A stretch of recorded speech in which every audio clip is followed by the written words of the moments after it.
Halo anak-anak, hari ini kita akan belajar tematik tema 1, subtema 1, pembelajaran 2 dan 3.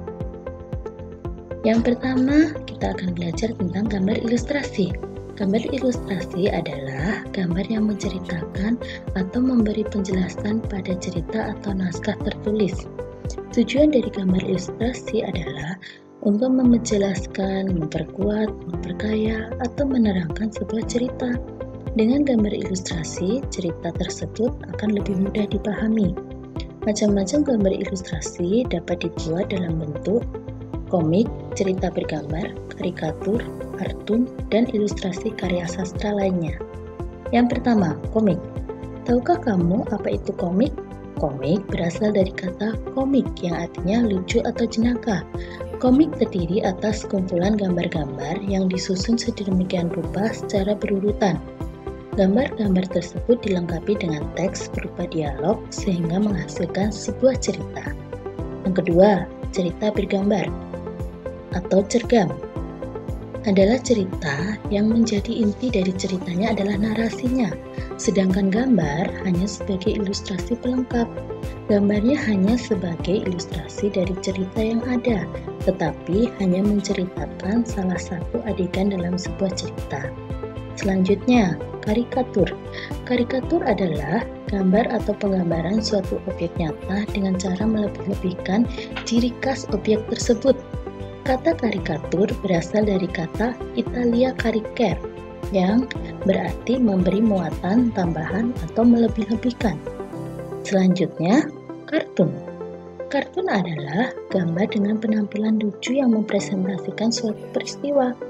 Orang yang membuat kartun disebut kartunis.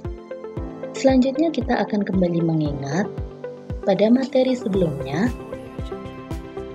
tentang teknik dan media. Teknik dan media yang dapat digunakan untuk membuat gambar ilustrasi adalah teknik kering dan teknik basah.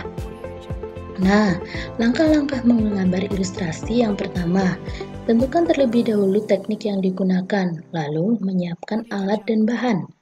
Kemudian menentukan tema, memahami teks atau cerita dengan baca terlebih dahulu teksnya, membuat sketsa telah memahami cerita. Penyempurnaan gambar dapat dengan diarsir atau diwarnai supaya lebih indah. Oke, kemarin pertemuan pembelajaran pertama kita belajar tentang sistem alat gerak. Nah, setiap hewan mempunyai fungsi alat gerak. Alat gerak hewan disesuaikan dengan tempat hidup lingkungannya. Yang pertama, hewan burung. Alat geraknya sayap dan kaki. Fungsinya terbang, berjalan, melompat, bertengger, menangkap mangsa. Contoh yang kedua, hewan ikan. Ikan, alat geraknya sirip dan ekor. Fungsinya berenang, berbelok. Yang ketiga, reptil. Nah, reptil ini ada beberapa jenis. Contoh, buaya pada kakinya untuk berjalan, ular pada otot perutnya untuk merayap, dan penyu pada kaki dayungnya untuk berenang. Yang terakhir adalah hewan mamalia. Kakinya, contoh kerbau, sapi, kuda, fungsinya untuk berjalan, berlari, melompat. Kemudian paus dan lumba-lumba, alat geraknya sirip, fungsinya untuk berenang. Ingat ya. Nah, kita masuk ke pembelajaran 3. Pembelajaran 3 ini kita akan belajar tentang nilai-nilai Pancasila. Kalian pasti semua sudah tahu ya, Pancasila merupakan dasar negara dan pandangan hidup bangsa Indonesia yang di dalamnya terkandung nilai-nilai pokok. Nilai-nilai tersebut dijadikan landasan pokok bagi setiap penyelenggaraan tata negara dan kehidupan rakyat Indonesia.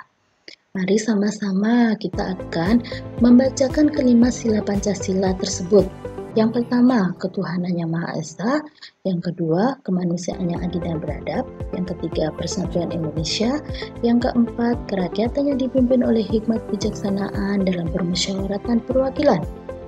Yang kelima, keadilan sosial bagi seluruh rakyat Indonesia.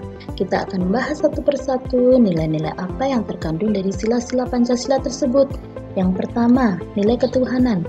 Sila pertama Pancasila, ketuhanan yang Maha Esa, mengandung arti bahwa adanya pengakuan dan keyakinan bangsa terhadap adanya Tuhan yang Maha Esa sebagai pencipta dan pengatur alam semesta.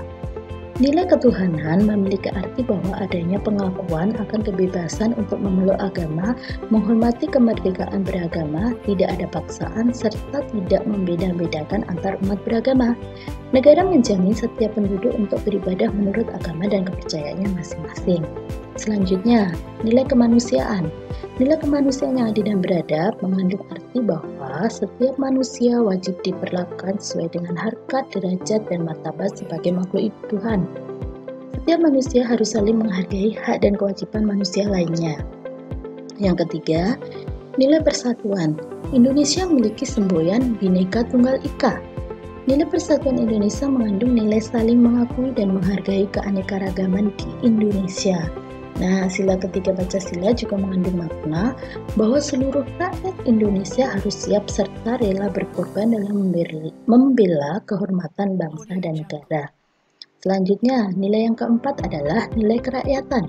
Nilai kerakyatan yang dipimpin oleh hikmat kebijaksanaan dalam permusyawaratan perwakilan memiliki makna bahwa di Indonesia menjunjung tinggi demokrasi yang mengedepankan suara rakyat. Pengambilan keputusan dilakukan secara musyawarah untuk mufakat melalui lembaga-lembaga perwakilan. Sila keempat ini mengedepankan nilai kebersamaan, kekeluargaan, dan kegotong royongan. Yang terakhir adalah nilai keadilan. Nilai keadilan sosial bagi seluruh rakyat Indonesia memiliki arti bahwa negara Indonesia bertujuan menciptakan negara Indonesia yang adil dan makmur, serta adanya keselarasan, keseimbangan, dan keserasian hak dan kewajiban rakyat Indonesia. Nah, kalian semua sudah memperhatikan materi kita hari ini. Kalian bisa mengerjakan tugas di modul tematik kalian. Pembelajaran 2, kalian bisa buka halaman 9 uji kompetensi dan ayo mencoba, kemudian halaman 10 uji kompetensi. Dan untuk pembelajaran 3, kerjakan halaman 13 uji kompetensi. Kalian bisa mengerjakannya langsung di buku modul kalian ya. Selamat belajar.